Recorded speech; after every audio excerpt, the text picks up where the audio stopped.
கடகம் வந்து பார்த்தீங்கன்னா மேடம், காலபுருஷனுக்கே 4ஆம் பாவம். ம். தாயை போல அன்பு செலுத்தக்கூடிய ராசி எது? அப்டின்னா கடகம் சொல்லலாம். பொதுவா வந்து பார்த்தீங்கன்னா, வெரி எமோஷனல் கேரக்டர்ஸ் மேடம். ம். எப்பயுமே நான் மனசு சொல்ற பேச்ச தான் கேட்பேன். இதுதான் கடகம். சின்ன வயசுலேருந்து குழந்தைங்க உருகி, உருகி உறவா பழகுறாங்க பார்த்தீங்களா? பொதுவாவே வந்து பார்த்தீங்கன்னா, இவங்களோட மேரேஜ் வந்து ம். லவ் பண்ணும்போதே கும்பத்த லவ் பண்ணக்கூடாது. ம். கும்பத்த லவ் பண்றாங்க அப்டின்னா இப்ப இவங்களுக்கு வந்து பார்த்தீங்கன்னா, ஆஃப்டர் மேரேஜ் கூட ஒரு பெரிய போஸ்ட்ல இருக்கிற கடகமா இருந்தா கூட, இப்ப ஃப்ரெண்ட்ஸ் அப்படின்னு எடுத்தீங்கன்னா, கடகத்தினோட நெட்வொர்க் பெருசு. நெறைய ஃப்ரெண்ட்ஸ் எல்லார் கூடயும் நல்லபடியா பழகுவாங்க. யாரையும் பகச்சுக்க மாட்டாங்க. ம். யார் கூடயும் சண்டை போட்டுக்க மாட்டாங்க. அந்த மாரி கேரக்டர்ஸு.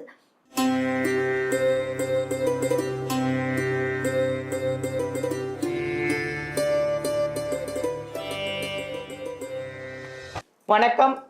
நான் உங்க பாலாம்பிகா. உலகமெல்லாம் பார்த்து ரசிச்சு, எங்களுக்கு நல்ல ஒரு பாசிட்டிவான கமெண்ட்ஸ் எல்லாம் கொடுத்து, எங்க ஜோதிடர் யுகம் சேனலை எவ்வளோ பிரபலமாக்கி, சக்ஸஸ்ஃபுல் ஆக்கி, ஒரு ஜோதிடர்களையும் நாங்க வந்து கூப்பிட்டு உங்களுக்காக நெறைய விஷயங்கள அலசி ஆராய்ஞ்சு குடுத்துட்டுருக்குறோம். எதுக்காக? உங்களுக்காக யூஸ்ஃபுல்லா இருக்கணும். நீங்க நெறைய பரிகாரங்கள்லாம் பண்ணணும். நெறைய கோவில்களுக்கெல்லாம் போகணும். 12 ராசி ஆளுங்களுக்கும் நல்லா இருக்கணும் அப்படின்ற ஒரே காரணத்துக்காக, நாங்க நெறைய ஜோதிடர்கள கூப்பிட்டு நெறைய விஷயங்கள உங்களுக்காக நாங்க ஷேர் பண்ணிட்டுருக்கோம். நீங்களும் அதெல்லாம் வந்து எங்களுக்கு கமெண்ட் குடுக்கும்போது, நீங்க சொன்ன பரிகாரத்த நாங்க ஃபாலோ பண்ணோம். நல்லாருக்கோம். சந்தோஷமா இருக்கோம் அப்படின்னு நீங்க ஒரு பாசிட்டிவா குடுக்குறீங்க பாரு கமெண்ட். அதுதாங்க எங்களுடைய சக்சஸ்ஃபுல்க்கான ஒரு காரணம்.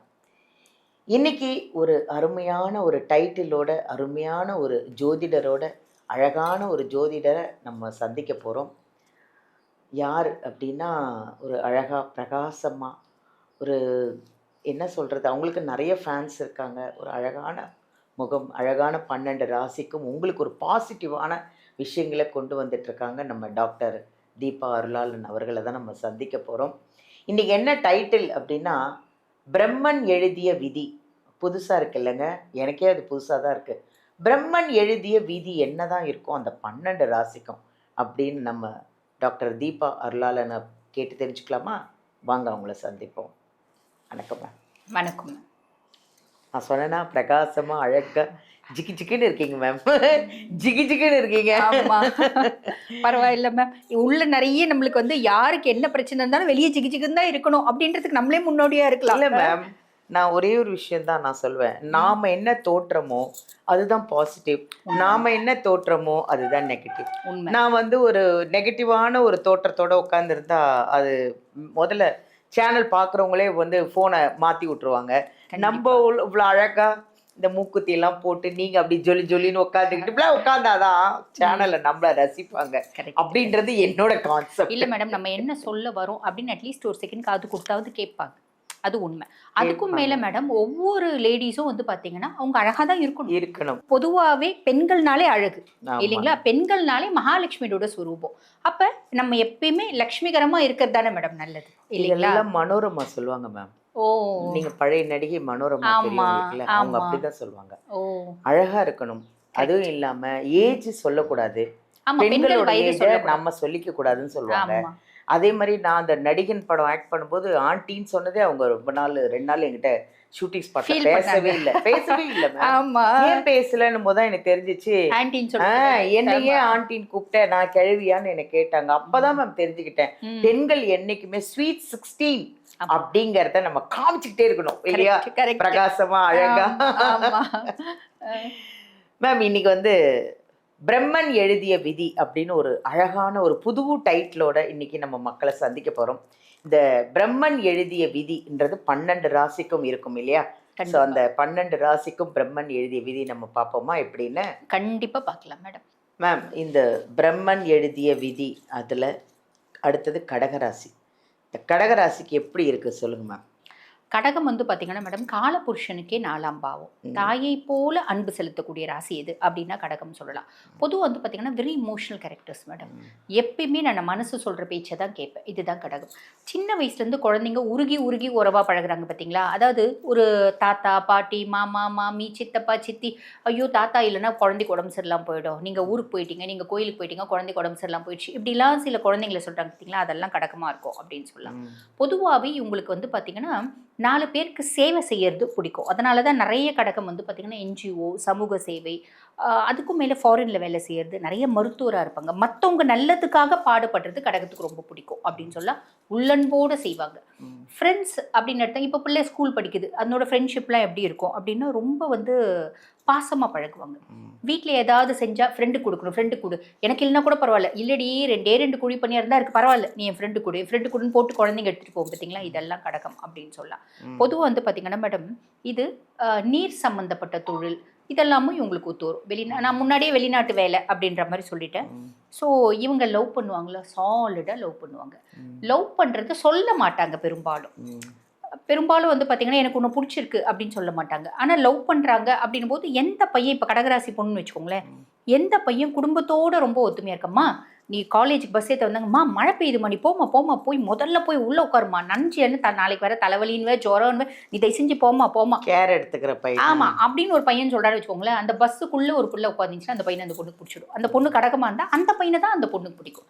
ஆனால் அந்த பையனை பிடிச்சிருக்கு, நான் போய் நேரடியாக சொல்லுவேன்னா எனக்கு அதுக்கெல்லாம் தைரியம் கிடையாது. சொல்லி அவன் வேணான்ட்டான்னா நான் என்ன பண்ணுறது, எனக்கு ரொம்ப மனசு வந்து கஷ்டப்படுவேன் அப்படின்னு சொல்லிட்டு இந்த ஃப்ரெண்ட்ஸை விட்டு தூது அனுப்புறது, இதெல்லாம் வந்து பார்த்தீங்கன்னா கடகம் செய்யும். ஒரு படம் ஜெயம் ரவி சார் படத்தில் அந்த ஹன்சிகா இருப்பாங்க, ஃபேனை வச்சுட்டு காமிச்சா, ஐயோ இந்த பொண்ணு கல்யாணம் பண்ணிக்கு போகிறவன் எவ்வளோ கொடுத்து வச்சிருவேன் அப்படின்ற மாதிரி ஒரு கிரியேட் பண்ணுவாங்க பார்த்தீங்களா? அந்த மாதிரி எல்லாம் வந்து ஒரு தூது அனுப்புறது, கிரியேட் பண்ணுறது, மற்றவங்களை டிபெண்ட் பண்ணுறது எல்லாம் கடவுள் சொல்லும். ஏன்னா அவங்களுக்கு வந்து பார்த்தீங்கன்னா ஏமாற்றத்தை தாங்கிக்க முடியாது மேடம். ஐயோ வேணான்ட்டானா என்ன பண்ணுறது அப்படின்ற மாதிரி ஒரு வருத்தம் இருக்கும். பொதுவாகவே வந்து பார்த்திங்கன்னா இவங்களோட மேரேஜ் வந்து லவ் பண்ணும்போதே கும்பத்தை லவ் பண்ணக்கூடாது. கும்பத்தை லவ் பண்ணுறாங்க அப்படின்னா அந்த லவ் சக்ஸஸ் ஆகிறது இல்லை. இவங்களோட எண்ண அலைகளும் கும்பத்தினோட எண்ண அலைகளும் என்டையர்லி ஆப்போசிட். இவங்க மனசு சொல்கிற பேச்சை கேட்பாங்க, அவங்க புத்தி சொல்கிற பேச்சை கேட்பாங்க. அவங்களுக்கு என்ன தோணுதோ அதை தைரியமாக செய்வாங்க. இவங்க வந்து அப்படி செய்ய மாட்டாங்க. புரியுதுங்களா? அப்போ இந்த மாதிரி பொதுவாக வந்து பார்த்திங்கன்னா இந்த பெண் ராசி ஆண் ராசிக்கே டிஃப்ரென்சஸ் அப்படின்றது இருக்கதா மேடம் செய்யுது. அப்போ பெருசாக ஒத்து வரதில்ல. கும்பமாக இருந்தால் அந்த லவ்வே பிரேக்கப் ஆகிடுது. அதுக்கும் மேலே லவ் பண்ணி கல்யாணம் பண்ணிக்கினாங்கன்னா கடகம் யார் கூட கல்யாணம் பண்ணிக்கினாலும் வாழ்ந்துரும் மேடம். கடகத்துக்கு அப்படி ஒரு அது தண்ணி எந்த பாத்திரத்தில் ஊற்றியோ அதனோட ஒரு ஷேப்பை நான் எடுத்துப்பேன் அப்படின்றது தான் கடகம். சரி, இப்போ இவங்களுக்கு வந்து பார்த்திங்கன்னா ஆஃப்டர் மேரேஜ் கூட ஒரு பெரிய போஸ்ட்டில் இருக்கிற கடகமாக இருந்தால் கூட வாரத்தில் ஒரு நாள் லீவ் விட்டுருவாங்க. எனக்கு எவ்வளோ வேலை இருக்குனாலும் என் குழந்தை கூட நான் இருக்கணும், என் கணவர் கூட நான் இருக்கணும், எனக்கு ஃபேமிலி தான் ப்ரையாரிட்டி அப்படின்னு நினைக்கக்கூடிய பர்சனாலிட்டிஸ். பொதுவாக கடகத்துக்கு வந்து பார்த்திங்கன்னா மேடம் திருமணமான பின்னாடி கணவர் தான், மனைவி தான், என் குழந்தை தான் அப்படின்ற மாதிரி அவங்க லைஃப் போகும். அப்போ ஆனால் அவங்களுக்கு திருப்பி பிரதிபலன் அவங்க பர்சனாலிட்டிஸ் கிட்டேருந்து ஃபேமிலி பர்சன்ஸ் கிட்டேருந்து முழு அன்பு அப்படின்றது கிடைக்குமா? அது ஒரு கேள்விக்குறியிடம். நான் எல்லாமே ஃபில் பண்ணிடுறேன், ஆனால் எனக்கு வந்து பார்த்திங்கன்னா பெருசாக வரமாட்டேங்குது அப்படின்றது தான். பட் இருந்தாலும் பரவாயில்ல, நான் அட்ஜஸ்ட் பண்ணிட்டு வாழ்ந்துருவேன். இப்போ ஃப்ரெண்ட்ஸ் அப்படின்னு எடுத்திங்கன்னா கடகத்தினோட நெட்வொர்க் பெருசு. நிறைய ஃப்ரெண்ட்ஸ் எல்லாருக்கூடையும் நல்லபடியாக பழகுவாங்க, யாரையும் பகச்சிக்க மாட்டாங்க, யாருக்கூடையும் சண்டை போட்டுக்க மாட்டாங்க. அந்த மாதிரி கேரக்டர்ஸு. அவங்களுக்கு ஹெல்த் ரிலேட்டட் காம்ப்ளிகேஷன்ஸ் ஏதாவது இருக்குமா? மன ரீதியான குழப்பங்கள்னால அவங்களுக்கு வந்து ப்ராப்ளம் வரும். பொதுவாக வந்து பார்த்திங்கன்னா மேடம் எதிர்பார்ப்புகள் நிறைய இருக்கும். எதிர்பார்ப்புகள் நிறைய இருக்குனாலே ஏமாற்றங்கள் இருக்க தானே போகுது லைஃப்பில். அந்த மாதிரி அதே மாதிரி மூட் ஸ்விங்ஸ் அப்படின்றது நிறைய வரும். எப்பயுமே மனசு சொல்கிற பேச்சை கேட்டு ரொம்ப சென்சிட்டிவ், அழாமல் எதையுமே சொல்லவே முடியாது. இந்த சினிமா படம்லாம் பார்க்கும்போது ரொம்ப கஷ்டமான சீன்லாம் வந்து சிலர் அழுவாங்க பார்த்தீங்களா? அதெல்லாம் கடக்கும். புரியுதுங்களா? அதே மாதிரி இவங்களுக்கு டைரக்ஷன் எது வந்து ரொம்ப நல்லா செட் ஆகும் அப்படின்னா வடக்கு அப்படின்னு சொல்லலாம். வடக்கு திசை உங்களுக்கு நல்லா ஒத்து வரும். கலர்ஸ் அப்படின்னு எடுத்தாலே sky blue, white, ocean blue, pink இதெல்லாம் ஒத்து வரும் மேடம்.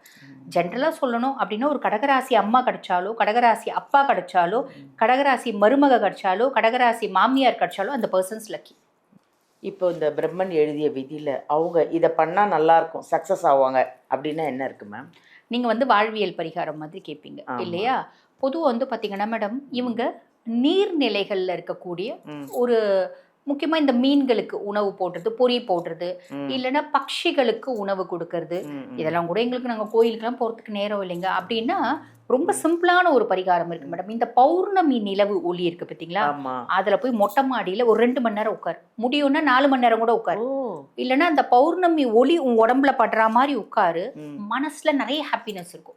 இது சூப்பர். கடகம் மட்டும் தான் செய்யணும்னு இல்லை, எல்லாருமே செய்யலாம். யாருமே செய்யலாம். மன ரீதியான குழப்பம் இருக்கவங்க, அதே மாதிரி பாத்தீங்கன்னா சுய ஜாதகத்துல சந்திரன் பெருசா ஃபேவரா இல்லாதவங்க இவங்களாம் செய்யலாம் மேடம். எக்ஸலண்டா நல்லா இருக்கும் இருக்கே ரிசல்ட். இது ரொம்ப நல்லா இருக்கு மேம். ஆமா. இது யாருமே சொன்னதில்ல. பௌர்ணமி நிலவு கிட்ட வந்து ஒரு 1/2 hour 1 hour உட்காருங்க. நம்ம ரொம்ப சிம்பிளா நேரம் வேணாலும் உட்காருங்க. உட்காருங்க. அந்த மனசு நிலவோட அந்த ஒளி வைப்ரேஷன். ஒளி வரணும் மேடம். மனசு ரொம்ப கஷ்டமா இருக்கு, நீங்க போய் உட்கார்ந்து பாருங்களேன், மனசு ரிலீவ் ஆகுறது உங்களுக்கு நீங்களே ஃபீல் பண்ணுவீங்க. கண்டிப்பா கண்டிப்பா. Thank you thank you ma'am. தேங்க்யூ. ரொம்ப அருமையான பதிவுங்க. நிறைய விஷயம் நம்ம வந்து நம்ம டாக்டர் தீபா அர்லாலன் மேடம் கிட்ட இருந்து நிறைய கேட்டு தெரிஞ்சுக்கிறேன். புதுசாக நிறைய விஷயங்களை அவங்க சொல்லிட்டு இருக்காங்க. யாருக்காக? உங்களுக்காக தான் சொல்லிட்டு இருக்காங்க. ஃபாலோ பண்ணுங்க, ஃபுல்லாக வீடியோ பாருங்க, அதுக்கேற்ற மாதிரி அந்த பரிகாரம்லாம் பண்ணிக்கோங்க. இல்லை நான் உங்களை மேமை நேரில் பார்க்கணும் அப்படின்னா வீடியோலேருந்து நம்பர் எடுத்து காண்டாக்ட் பண்ணுங்கள். இல்லை ஆன்லைனில் கூட நீங்கள் அவங்கள காண்டாக்ட் பண்ணலாம். நன்றி.